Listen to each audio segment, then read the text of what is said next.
네, 여러분 반갑습니다. 우리 이 시간에 함께 하나님의 말씀 함께 봉독하기 원합니다. 마태복음 22장 1절부터 14절까지 말씀이 되겠습니다. 초대받은 사람들, 하나님의 천국 잔치에 대한 귀한 말씀 함께 나눕니다.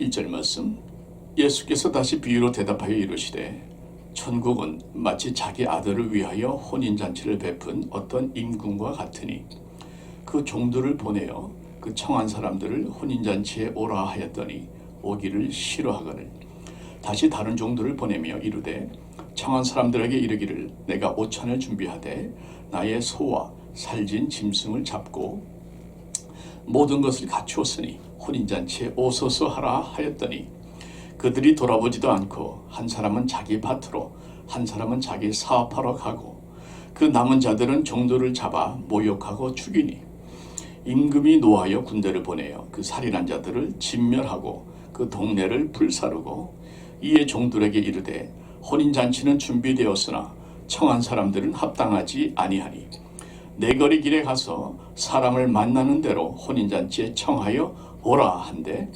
종들이 길에 나가 악한 자나 선한 자나 만나는 대로 모두 데려오니 혼인잔치에 손님들이 가득한지라. 임금이 손님들을 보러 들어올새 거기서 예복을 입지 않은 한 사람을 보고 이르되 친구여 어찌하여 예복을 입지 않고 여기 들어왔느냐 하니 그가 아무 말도 못하거늘 임금이 사환들에게 말하되 그 손발을 묶어 바깥 어두운 데에 내 던지라. 거기서 슬피 울며 이를 갈게 되리라 하니라.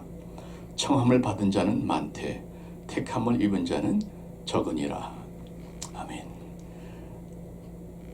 아버지 하나님, 하나님의 마음이 담겨져 있는 이 천국의 혼인잔치의 비유를 통해서 하나님 정말 천국이 얼마나 기쁘고 복된 것인가를 한 번 더 확인하게 하여 주시고 그 천국의 기쁨을 소유한 자로서 그 천국의 기쁨을 기꺼이 나누는 전달하는 기쁨의 메신저로 우리 모두를 사용하여 주시옵기를.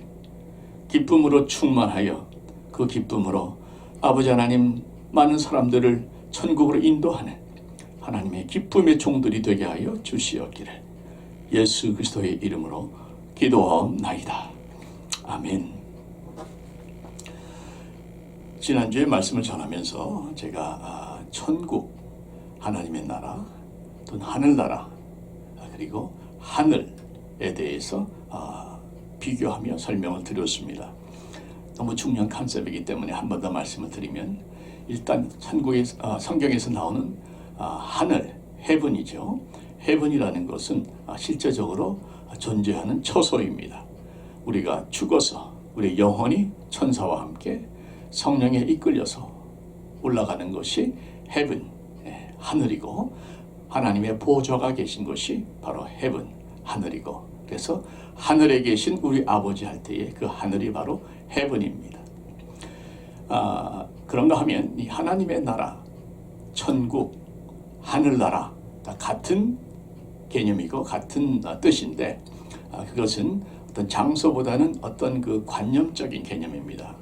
그래서 하나님의 온전한 통치가 이루어지는 나라, 하나님의 온전한 통치가 이루어지는 곳이라면 그 어디나 다 하늘나라, 주 예수와 동행하니 그 어디나 하늘나라, 그 하늘나라인 것이죠. 그래서 우리의 마음속에 온전한 하나님의 통치가 이루어지면 바로 우리의 마음속에 하나님의 나라, 천국이 이루어지는 것이고 우리의 가정에 아버지의 뜻이 온전히 이루어지면 우리의 가정도 천국이 되는 것이고 주님의 교회에 하나님의 통치가 뜻이 온전히 이루어지면 우리 교회도 우리 모두의 교회도 천국이 되는 것입니다. 대단히 중요한 컨셉인데 거듭 말씀드리지만 의외로 많은 분들이 이 천국을 누리지 못하고 사는 경우들이 많습니다. 그저 이 땅은 지옥 같은 거쳐야 될 고난과 슬픔과 십자가 가시밭길이고 그런 면도 없지는 않지만 천국에 가야 영원한 안식을 누리는 그런 면도 없지는 않지만 여러분 가시밭길이고 십자가의 길인 것은 맞지만 그렇다고 그 가시밭길을 우리가 고통 속에 참 신음하면서 낙심하면서 슬프게 걸어갈 필요가 없다는 것입니다. 오히려 그 가운데서도 우리는 얼마든지 천국을 누릴 수 있고 천국의 기쁨으로 살아갈 수 있다는 것이죠. 여러분, 사도 바울이 얼마나 가시밭길을 걸었습니까? 사도 바울처럼 고생 많이 한 사람, 예수님 위해서 희생 많이 한 사람 나와보라 그러세요. 그러나 사도 바울은 그 고생길을 늘 기쁨으로 넉넉하게 충만하게 감당했던 것을 기억하면서 나처럼 기뻐하라고 주창했던 사도 바울의 그 음성을 기억하면서 우리도 이 땅에서 하나님의 나라 천국을 누리면서 살아가시기를 축원드립니다. 자, 주님은 계속해서 천국을 비유하면서 이렇게 말씀하시는데 오늘 말씀에는 천국을 어느 왕의 혼인잔치에 비유를 합니다. 왕이 자기 아들의 혼인잔치에 사람들을 초대를 합니다. 잔치를 아주 성대하게 벌리고 손님들을 미리 다 연락을 해놓고 이제 모시고 오라고, 이미 초청받은 손님들이죠. 손님들을 모시고 오라고 종들을 보냅니다.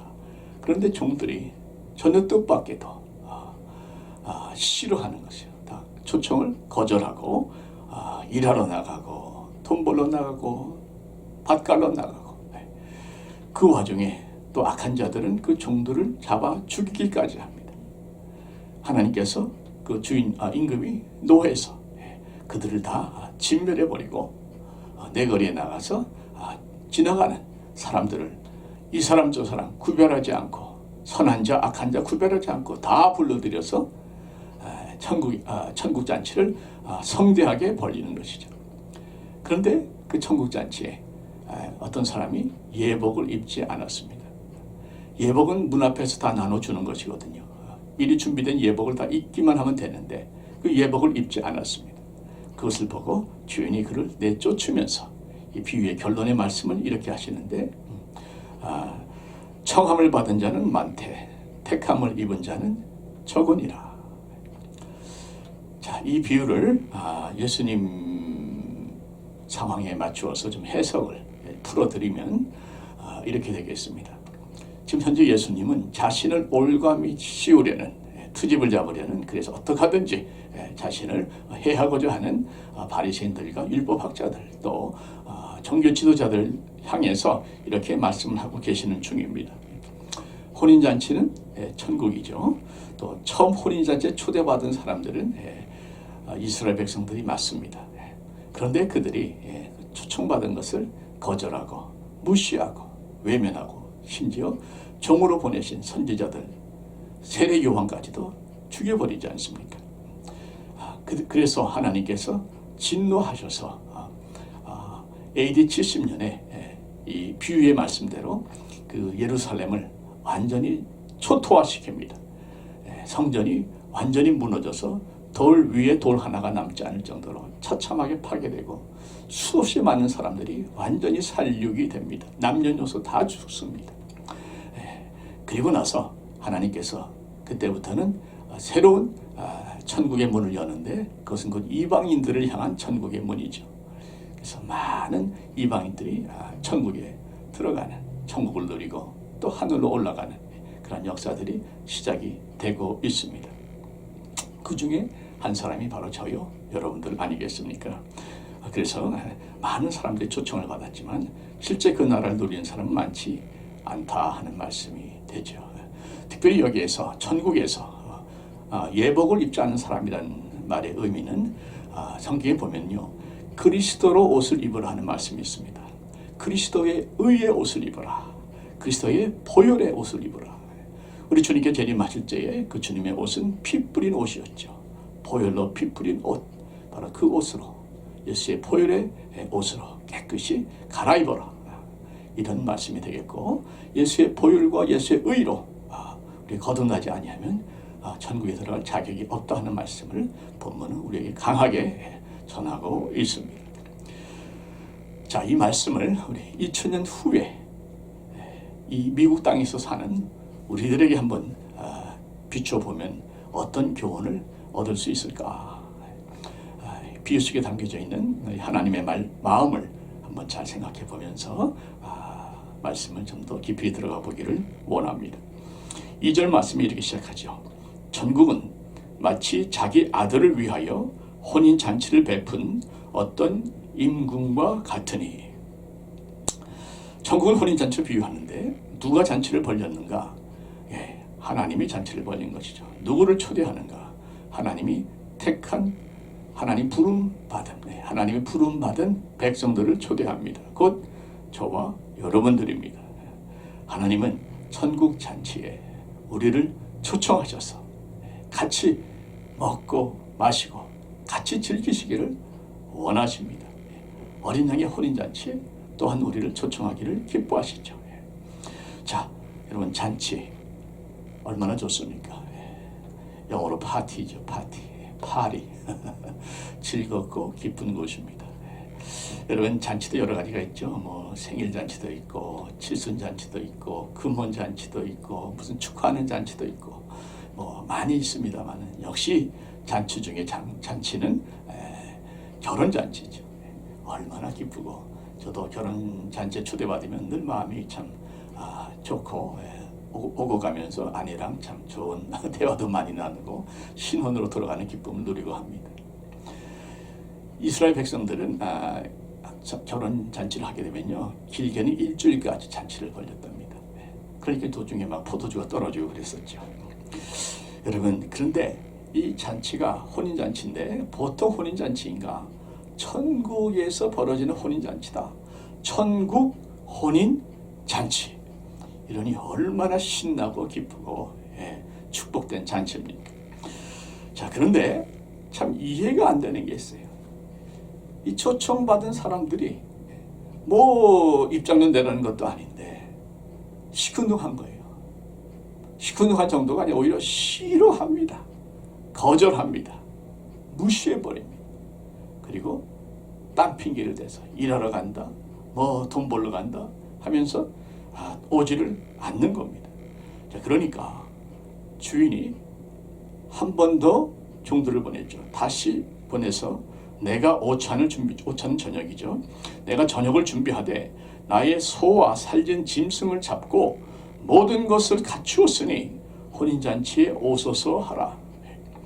소와 살진 짐승을 잡고 모든 것을 갖추었다. 완벽하게 준비된 잔치입니다.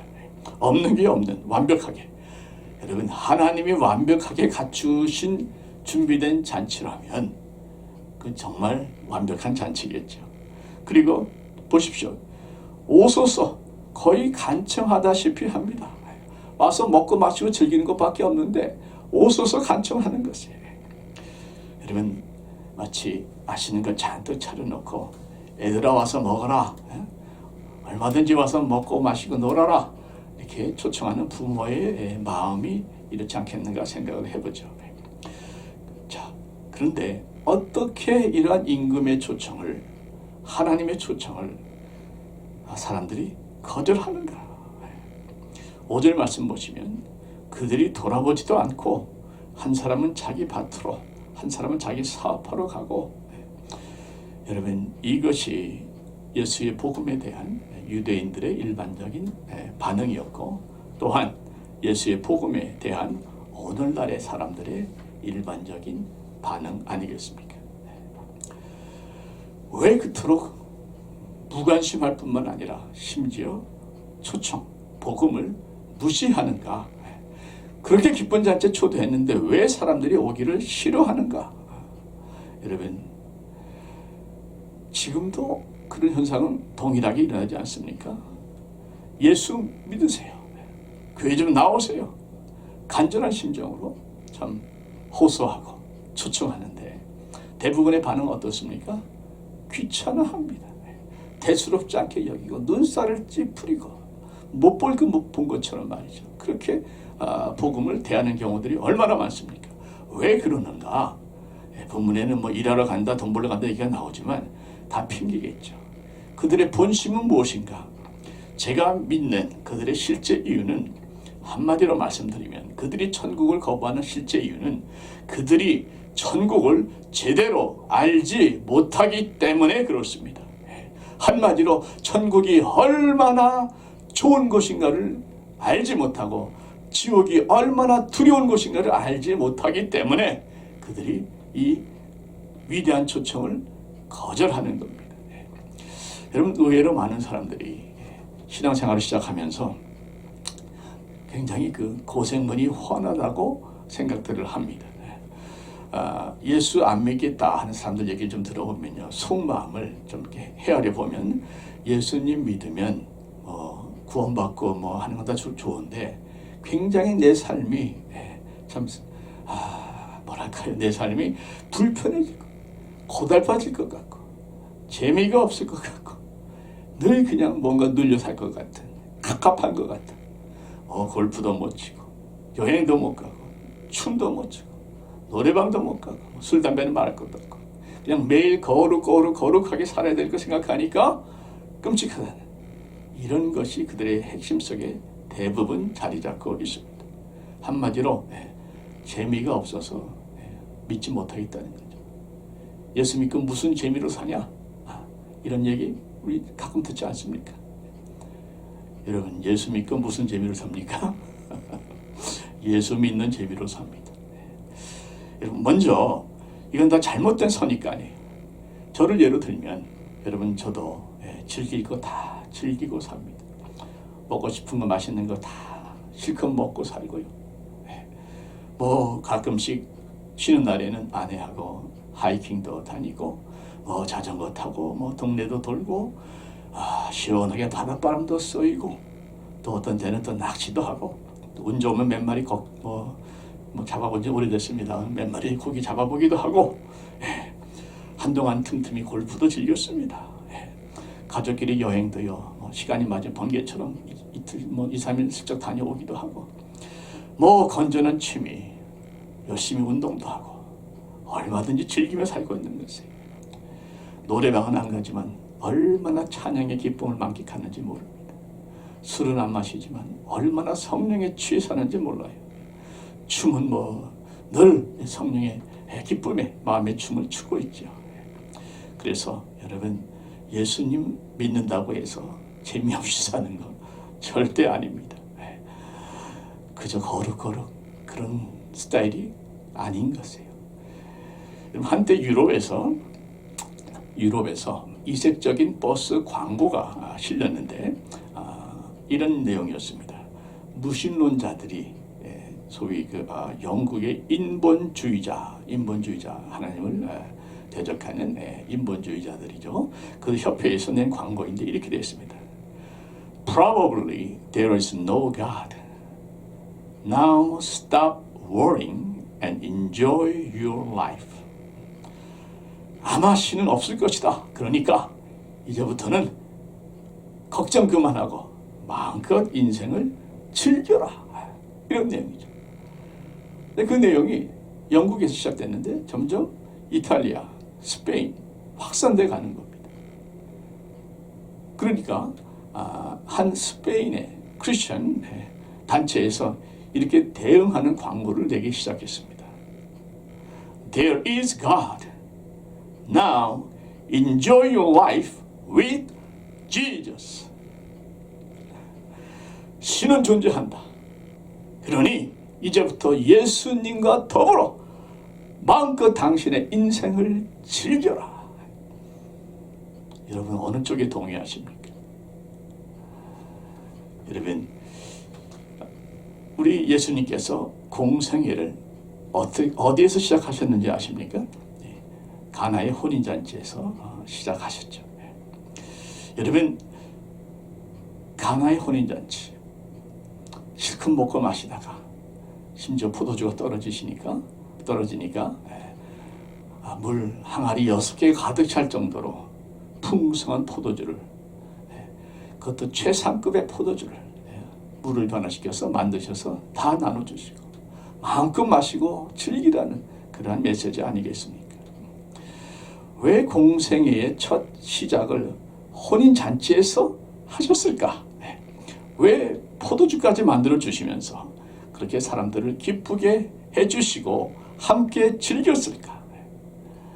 제가 상상하는 것은 하나님의 나라는 혼인잔치처럼 같이 기뻐하고 즐거워하고 또 축복하고 그렇게 살아가는 것이라는 것이죠. 주님과 함께 살아가는 삶은 마치 혼인잔치처럼 늘 그렇게 기쁘고 행복하고 축복된 삶이라 하는 것을 주님께서 가르쳐 주시기 위해서 혼인잔치에서 사역을 시작하지 않았는가, 나름대로 해석을 해보는 것입니다. 그 해석이 꼭 틀린 것이 아닌 것이, 우리 주님께서는 참 잔치를 좋아하셨죠. 그래서 사람들하고, 특별히 세리와 죄인들과 창기들과 그런 사람들과 같이 먹고 마시는 것을 즐기셨습니다. 그래서 율법의 매인 자들이 보라, 먹기를 탐하고 포도주를 즐기는 사람을 보라, 세리와 창기와 죄인의 친구로다 하면서 비난할 정도로 사람들과 잔치를 좋아하셨습니다. 여러분, 우리도 주님과 함께하는 그 시간을 주님처럼 즐기시기를 바랍니다. 서로가 함께 먹고 마시는 시간을, 교제하는 시간을 더 즐기시기를 바랍니다. 요즘 우리 교회도 친교가 주일날 없어지다 보니까 성도님들이 대면 예배 끝나고 나서 가기는 싫고 갈 데는 없고, 그러다 보니까 파킹장에서 3355 모여서 서로 얘기를 하시는데 떨어질 줄을 모르시더라고요. 떨어질 줄을 모르고, 또 그러다가 또 마음이 맞으면 또 몰려가서 또 어디 가서 또 같이 또 모여서 뭐 먹기도 하고 마시기도 하고, 얼마나 좋은지 모르겠어요. 참 교회는 늘 잔치 같아야 될 줄로 믿습니다.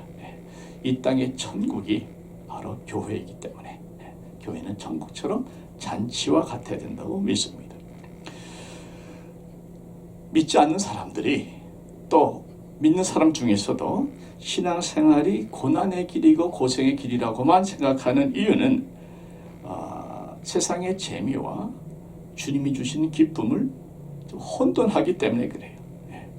재미와 기쁨을 혼돈하시면 안 됩니다. 유기성 목사님께서 칼럼에서 이렇게 쓰셨는데 참 제가 공감이 가서 좀 소개해드리겠습니다.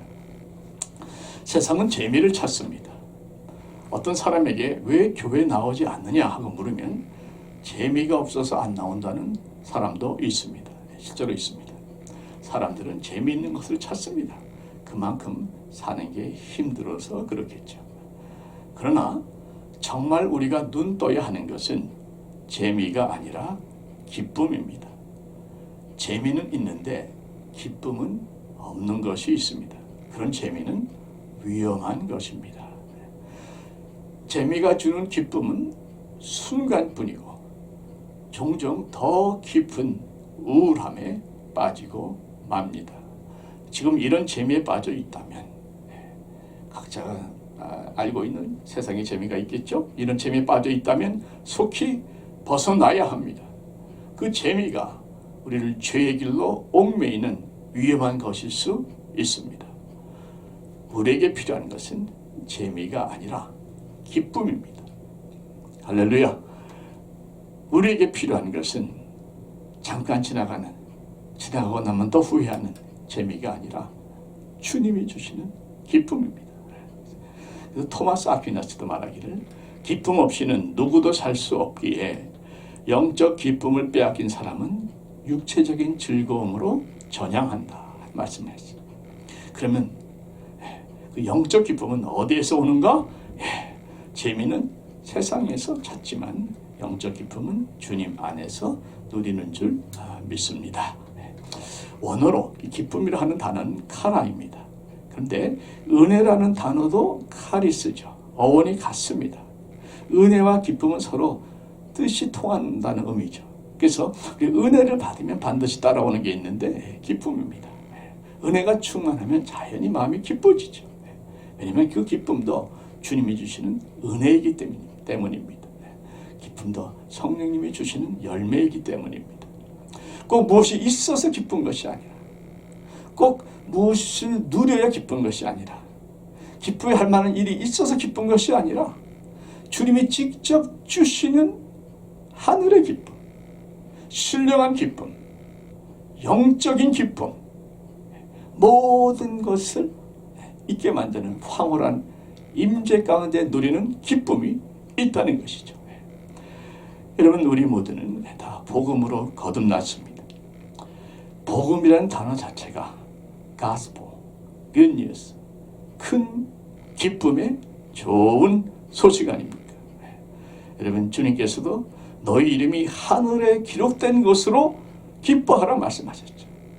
우리 같은 사람들의, 이 참 부족하고 평범한 사람들의 이름이 이미 하늘에 기록되어 있다는 그 자체가 얼마나 기쁨의 제목이 되겠습니까? 그래서 구원의 운물에서 기쁨을 기르내라는 말씀도 있습니다. 늘 구원을 묵상하면 우리의 마음은 기쁠 수밖에 없겠죠. 뿐입니까? 성경에는 기쁨이라는 것에 대한 엄청난 많은 말씀이 있어요. 제가 시간 때문에 도저히 말씀 못 드리지만 100가지가 넘습니다.